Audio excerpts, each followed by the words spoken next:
பிஜேபியினுடைய அன்றைய தலைவர் திரு அண்ணாமலை அவர்கள்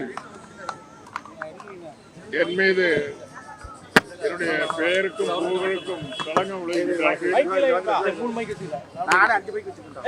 தவறான தகவல்களை பத்திரிகையாளருக்கும் உலகத்திற்கும்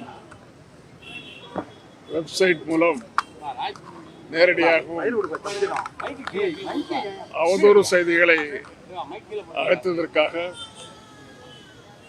அவர் மீது வழக்கு தொடர்ந்தேன். அந்த வழக்கு இன்றைக்கு விசாரணைக்கு வந்தது. விசாரணையில் நான் இன்றைக்கு சாட்சியம் அளிக்க வேண்டியிருந்தது. அந்த சாட்சியம் ஏறத்தாழ 1.5 மணி நேரம் நடந்தது.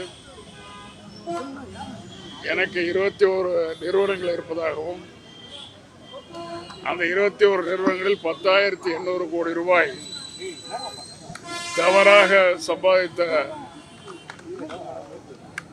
பணம் ஈடுபடுத்தப்பட்டிருப்பதாகவும் தன்னுடைய வெப்சைட்டில் ஹேஷ்டாக்கில் அதே போல ஊடகங்களில் தெரிவித்திருந்தார்.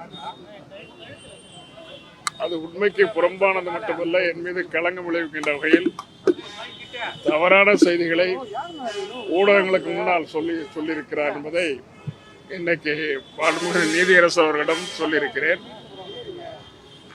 18 நிறுவனங்களுக்கும் 21 நிறுவனங்களில் 18 நிறுவனங்களுக்கும் எனக்கு எந்தவித தொடர்பும் கிடையாது.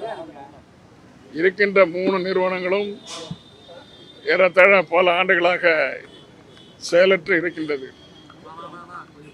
இப்படிப்பட்ட நிலையை என் மீது தவறான செய்திகள் சொல்லி மக்களுக்கு என் மீது இருக்கின்ற மரியாதையும் மதிப்பையும் மாண்பையும் கிடைக்கின்ற அளவிற்கு அவர் செய்திகளை சொல்லி விளம்பரம் தேடியிருக்கிறார்.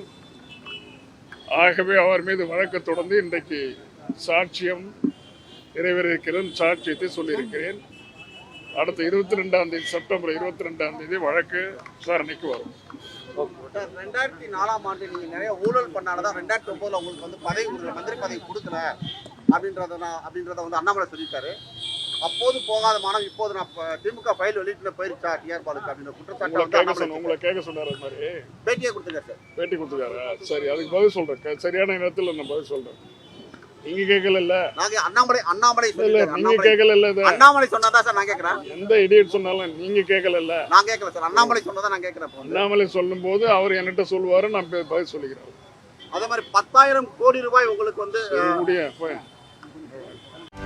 செய்திகளை உடனுக்குடனும் துல்லியமாகவும் தெரிந்து கொள்ள சப்ஸ்கிரைப் பண்ணுங்க.